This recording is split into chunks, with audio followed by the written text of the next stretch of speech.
धीरे धीरे करके दिन बीत गया था। आज best of the year businessman award का दिन भी आ गया था। यह अवार्ड 5 सालों में एक बार दिया जाता था। 5 साल के लिए यह जो सबसे अच्छा बिजनेस क्षेत्र में प्रदर्शन करता था उसके लिए इस अवार्ड को उस व्यक्ति को दिया जाता था। इसमें एक मैन और एक वुमेन की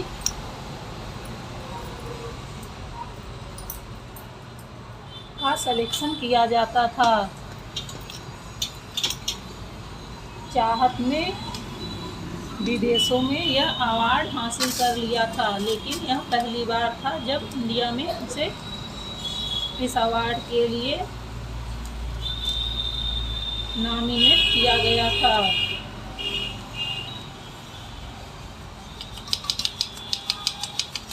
चाहत को पहले से ही पता था कि उसने विदेशों में best of the year women का अवार्ड जीत लिया है, इसलिए यहाँ जीतना उसके लिए कोई बड़ी बात नहीं थी। लेकिन यह जीत उसकी ज़िंदगी की सबसे बड़ी जीत थी, क्योंकि इस अवार्ड का सबसे बड़ा मतलब तो इंडिया में ही था। जिन लोगों ने उसे कचरा समझकर अपने घर से निकालकर बाहर फेंक दिया था, आज जब वह सब अपनी आंखों से उसे इतना कामयाब देखेंगे तो उसका बदला पूरा हो जाएगा।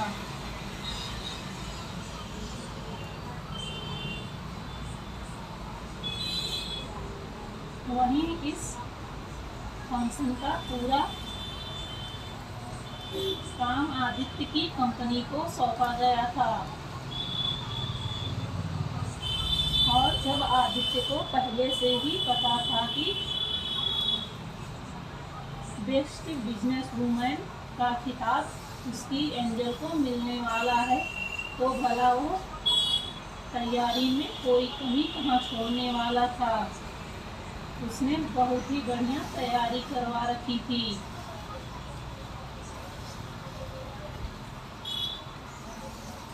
दुनिया के बड़े से बड़े डेकोरेटर को यहाँ बुला रखा था, जिन्होंने यहाँ पर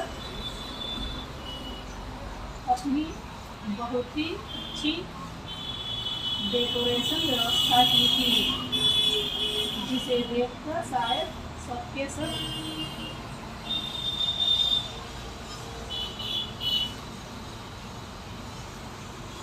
जिसे देखकर शायद ही कोई ऐसा हो जो अपनी आंखें बंद कर पाता। महंगे से महंगे चीज़ों का उपयोग किया गया था। ऐसा लग रहा था जैसे मानो धरती पर स्वर्ग उतर आया हो। इसका सबसे बड़ा कारण यह भी था कि आदित्य आज चाहत को प्रपोज करने वाला था।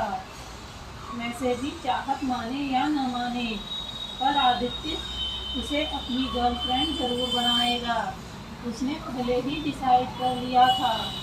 उसे बिल्कुल भी डर नहीं था कि इतने लोगों के सामने अगर चाहत ने उसे मना कर दिया तो उसकी कितनी बड़ी इंसल्टी होगी।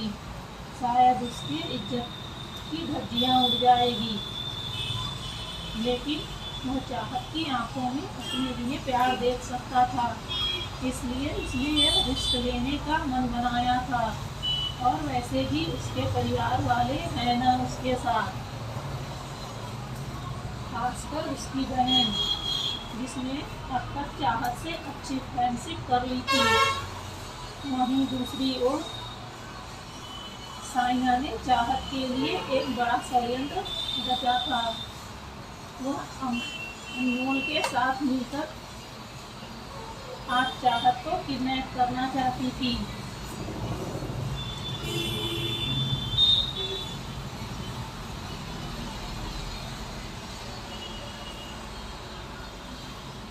चाहत अंशिका के बहुत जिद करने पर अपनी दोस्तों के साथ आज शॉपिंग करने के लिए गई थी, क्योंकि शाम को होने वाले अवार्ड फंक्शन में उसे सबसे बेस्ट दिखना था।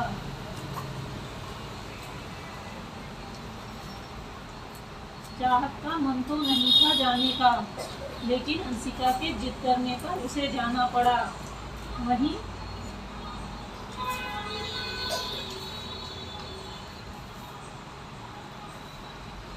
चाहत की दोनों दोस्त भी उसके साथ आ गई थी। यह लोग चाहत का शहर के सबसे बड़े मॉल के आगे इंतजार कर रही थी। वहीं चाहत अभी अपने ऑफिस के काम से वहां नहीं पहुंच पाई थी। जैसे ही चाहत वहां से निकलती है, उसने इन लोगों को कॉल करके बता दिया था कि वह निकल रही है। तब तक वह लोग अपनी शॉपिंग पूरी करते रहे। उसे आने में अभी थोड़ा वक्त लग जाएगा, और अगर वह लोग इसी तरह उसका इंतजार करती रही तो शॉपिंग करने में भी देर हो जाएगा। इसलिए वह लोग अपनी शॉपिंग कर लें, फिर सब मिलकर उसके लिए शॉपिंग कर लेना। उसकी बातें भी बिल्कुल सही थी। यह सुनकर वह तीनों मॉल के अंदर चली जाती हैं। वहीं चाहत अभी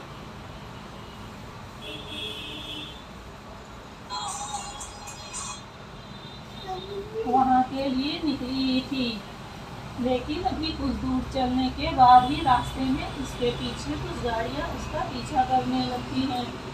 इस बात का अंदाजा अभी चाहत को नहीं था, लेकिन थोड़ी ही देर में लगातार उसके पीछे आती हुई गाड़ियों को देखकर चाहत को समझ आ जाता है कि कोई उसे ट्रैक कर रहा है।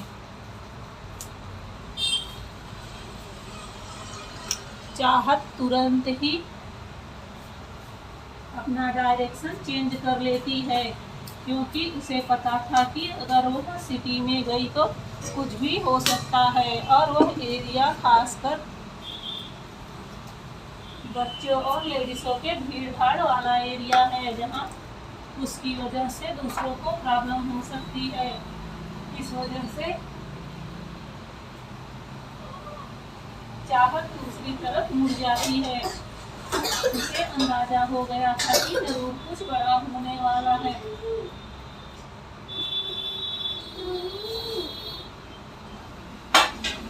अभी वह लोग जब देखते हैं कि वह लड़की दूसरी तरफ जा रही है, तो वह लोग भी उसके पीछे हो जाते हैं। अब चाहत अपनी गाड़ी को फुल स्पीड से भगा रही थी। आगे चाहत की गाड़ी थी, पीछे उन गुंडों की गाड़ी थी।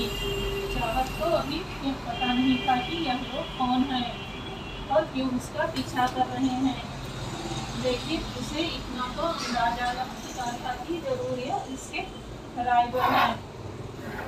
और चाहत जिस पोजीशन पर थी, अभी उसे यह अंदाजा लगाना बिल्कुल ही कठिन था कि यह उसके कौन से राइवल हैं। ऐसा कौन सा दुश्मन हो गया। फिलहाल चाहत ने तो अपनी आइडेंटिटी अभी रिवील नहीं की थी। फिर वह इन सब बातों पर ध्यान देना बंद करती है और फोकस करती है अपने रास्ते पर, क्योंकि इस वक्त उसे अभी यहाँ से बचकर निकलना था। वहीं वह लोग लगातार चाहत के पीछे चले आ रहे थे, क्योंकि उन्हें चाहत को जान से मारने की सुपारी मिली थी, और यह काम किसी और का नहीं, साइना का था। साइना चाहत को अब जान से मार देना चाहती थी, जिसमें उसका साथ उसका बॉयफ्रेंड अनमोल दे रहा था। वहीं चाहत काफी तेजी से अपनी गाड़ी चला रही थी, और उसके पीछे लगभग 4 से 5 गाड़ियां उसका पीछा कर रही थी। तभी आगे चलकर 2 गाड़ियां उसे ओवरटेक करने की कोशिश करती हैं, जिस वजह से चाहत अब अपनी गाड़ी को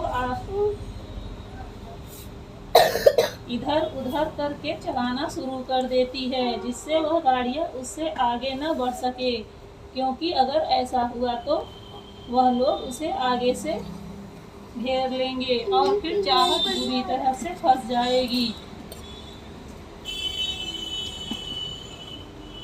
वह दोनों गाड़ियां दोनों तरफ से अब चाहत की गाड़ी को दबा देती हैं और बार बार उसे टक्कर मारना शुरू कर देती हैं।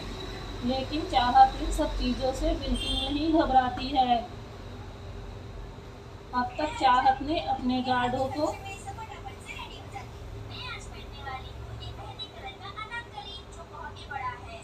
अलर्ट मैसेज भेज दिया था। लिया और जान को जब इस बारे में पता चलता है तो वह तुरंत ही वहां से चाहत की लोकेशन को ट्रेस करते हुए निकल लेते हैं। वहीं अब काफी देर हो चुकी थी। चाहत जहां उन लोगों के साथ पकड़म पकड़ाई का खेल खेल रही थी तो वहां मॉल में वो तीनों लोग शॉपिंग करते करते थक चुके थे, लेकिन अभी भी चाहत नहीं आई थी, जिस वजह से वह लोग चाहत को फोन करते हैं। लेकिन चाहत का फोन, जो कि इस भाग में गाड़ी के नीचे गिर चुका था,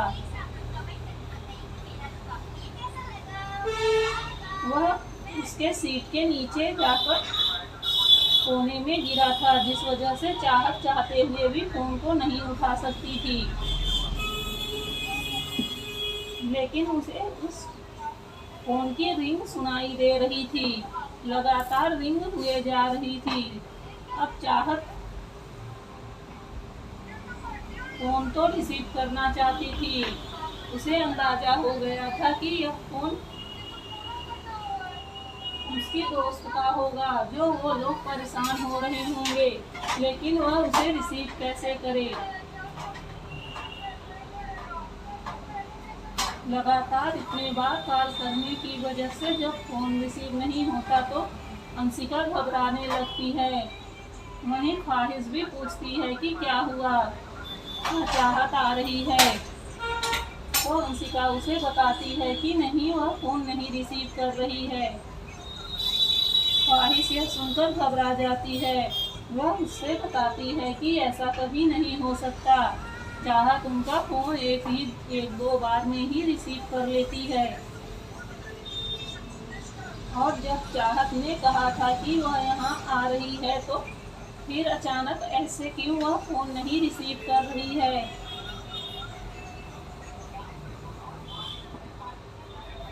तो अंशिका बोलती है, हो सकता हो वह ट्रैफिक में फंसी हो। उसकी बातों को नकारते हुए ख्वाहिश बोलती है, चाहे जितना ट्रैफिक में फंसी हो, पर फोन की रिंग की आवाज़ तो उसे सुनाई ही पड़ रही होगी, जरूर कोई और बात है। उसकी बातों को अंशिका भी समझते हुए अब गंभीर हो जाती है।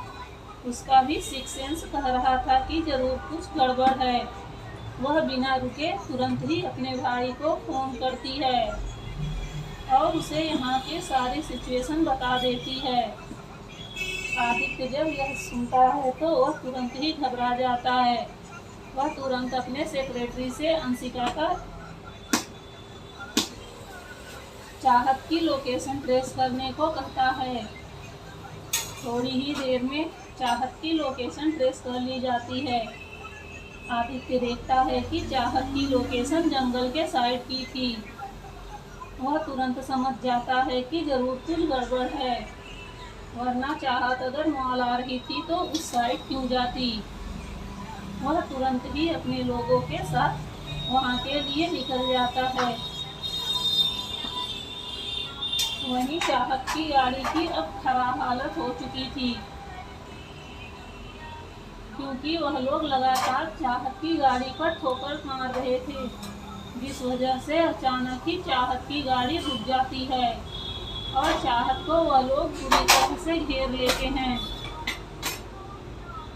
लेकिन इसके बावजूद भी चाहत के आंखों में कोई घबराहट नहीं दिख रही थी। चाहत मुस्कुराते हुए बोलती है, लो फंस गए यार, इतना तो इन लोगों को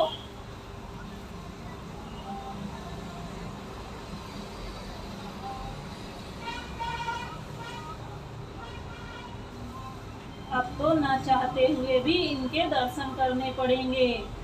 चलो इन्हें अपना जलवा दिखा ही देते हैं।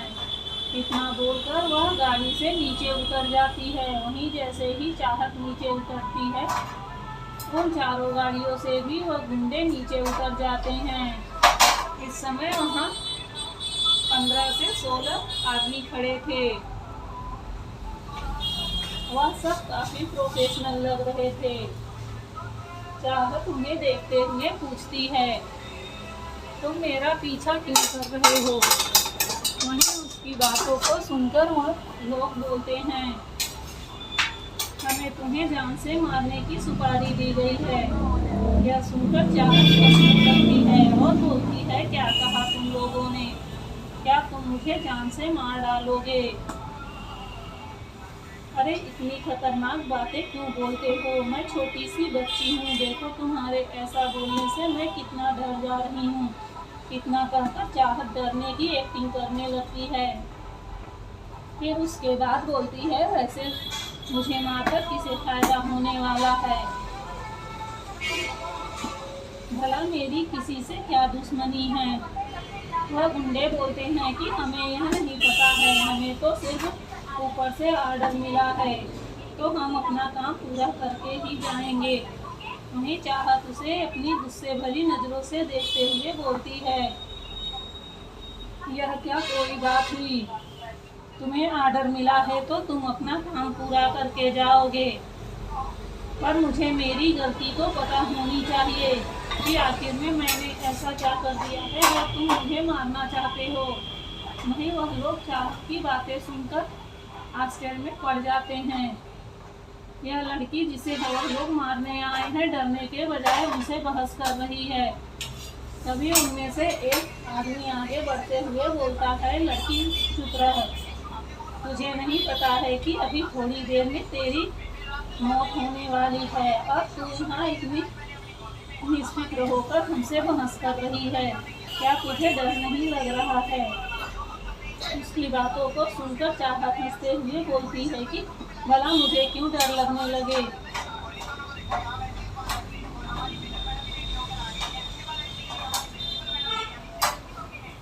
क्योंकि मुझे अच्छे से पता है यहाँ मेरी मौत नहीं होने वाली है, बल्कि किसी और की मौत होने वाली है। वह लोग उसकी तरफ आश्चर्य से देखते हैं और कहते हैं किसकी मौत होने वाली है, तो वह उन लोगों की तरफ अपनी उंगली से इशारा करते हुए कहती है कि इन बेवकूफ़ों की मौत होने वाली है। उसकी बात सुनकर वह लोग गुस्से में आ जाते हैं और कहते हैं, ये लड़की तू क्या बोल रही है? हम यहाँ इतने सारे लोग खड़े हैं और तू अकेली खड़ी है और तू हमें बोल रही है कि हमारी मौत होने वाली है। वह हंसते हुए बोलती है कि जंगल में शेर ही अकेला होता है, लेकिन वह सबके लिए काफी होता है और तुम जैसे गीदड़ हजारों खड़े हों, लेकिन उस शेर का कुछ भी नहीं बिगाड़ सकते हो। यही समझ लो कि तुम्हारे सामने वह जंगल का शेर खड़ा है और तुम वह गीदड़ हो जो उसका कुछ नहीं बिगाड़ पाओगे। उसकी बातों को सुनकर अब उन लोगों को गुस्सा आने लगता है। यह लड़की कैसे उसके सामने दबंग बन रही थी। अब तो वह लोग बिल्कुल भी चाहत के बर्दाश्त नहीं कर पा रहे थे। वह लोग तुरंत ही गुस्से में आगे बढ़ने लगते हैं। उन्हें लग रहा था कि चाहत से बात करना टाइम बर्बाद करना है, इससे पहले कि कोई यहाँ आ जाए और अपना काम खत्म करके चले जाएं। पर उन्हें नहीं पता था कि चाहत दिखने में जितनी मासूम और सीधी लग रही है, वह उतनी ही ज़्यादा खतरनाक है। जैसे ही आगे बढ़कर दो लोगों ने उसे मारना चाहा, चाहत ने तुरंत ही उसके हाथों को रोककर जोरदार किक उनके मुंह पर मारी। उसकी किक इतनी ज़्यादा जोरदार थी कि उन लोगों के जबड़े ही टूट गए और वह लोग काफी तेजी से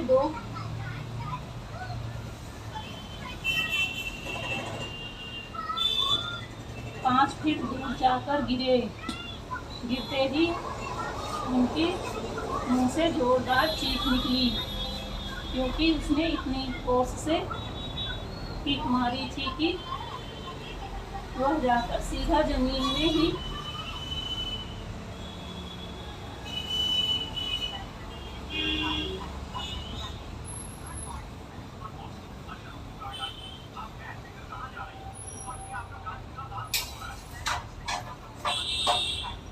वह सीधा सर के बल जाकर जमीन पर गिरते हैं, जिससे अब उनके सर से खून बहने लगता है। उन्हें इस वक्त बहुत ज़्यादा दर्द हो रहा था।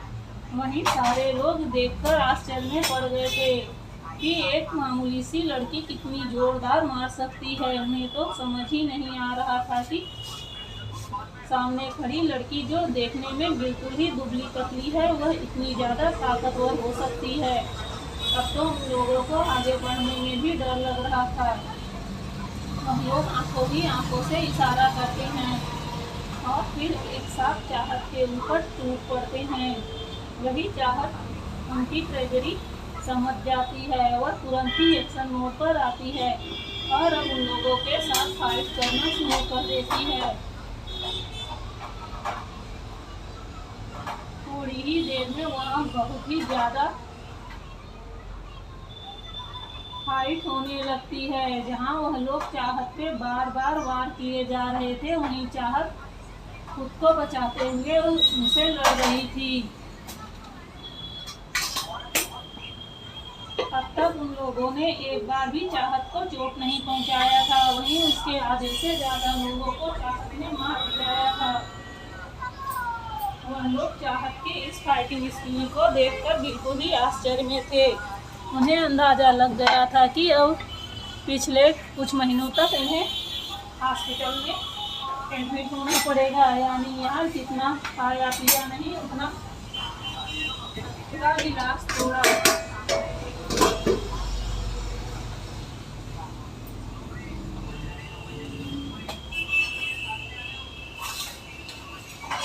यानी यार खाया पिया कुछ नहीं और गिलास तोड़ा 12 आना।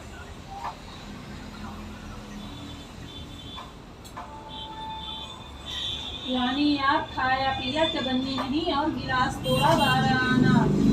यानी यहाँ तो जितने पैसे उन्हें मिले थे उससे कहीं ज़्यादा तो अब उन्हें ट्रीटमेंट में लगने वाले थे, और वहीं जो तकलीफ उन्हें हो रही है वो अलग से। उन्हें तो समझ ही नहीं आ रहा था कि वह क्या करे। वह लोग खामोशी से चाहत की ओर देख रहे थे।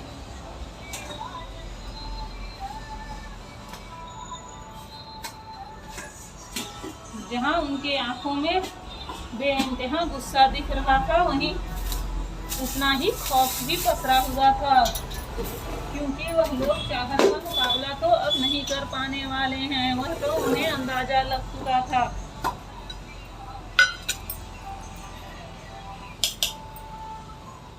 वहीं चाहत को लगा कि अब सारे शांत हो चुके हैं, लेकिन तभी पीछे से एक आदमी आकर चाहत के सर पर वार करना चाहता था, लेकिन तुरंत ही चाहत पीछे मुड़ती है, लेकिन वह खुद को नहीं बचा पाती, जिस वजह से उसकी पीठ पर गहरी चोट आ जाती है।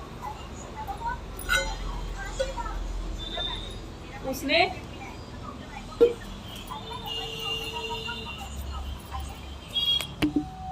उसे खंजर से मारने की कोशिश की थी। अब खंजर चाहत की पीठ पर पूरी तरह से धंस चुका था और चाहत को बहुत ज़ोर से दर्द होने लगा था, लेकिन चाहत बिल्कुल भी परेशान नहीं होती है। वह तुरंत ही उस आदमी को अपनी पूरी ताकत से मारती है और दूर गिरा देती है।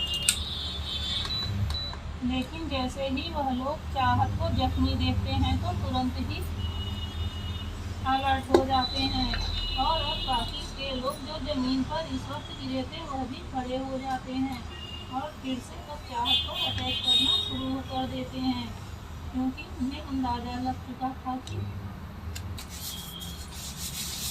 सामने वाला शख्स अब जख्मी हो चुका है, तो अब उसे मारने का चांस अच्छा है।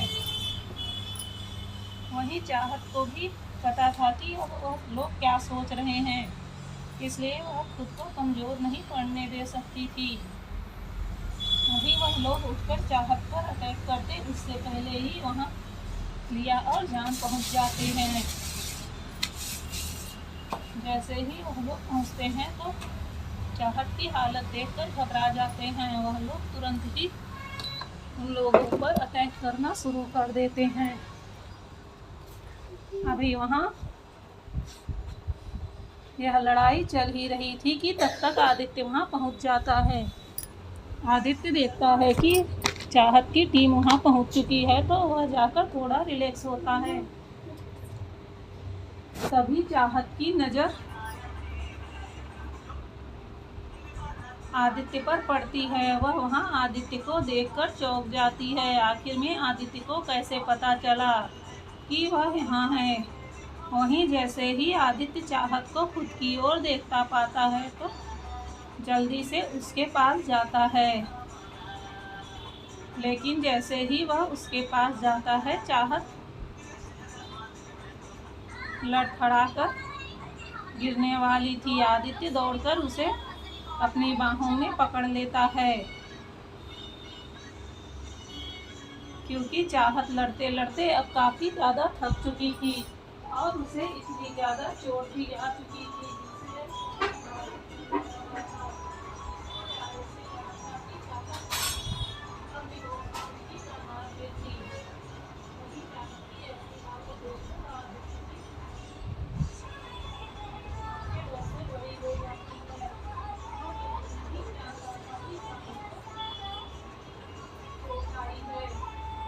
तुरंत ही वह चाहत को अपनी गोद में उठा लेता है और तेजी से गाड़ी की ओर भागता है।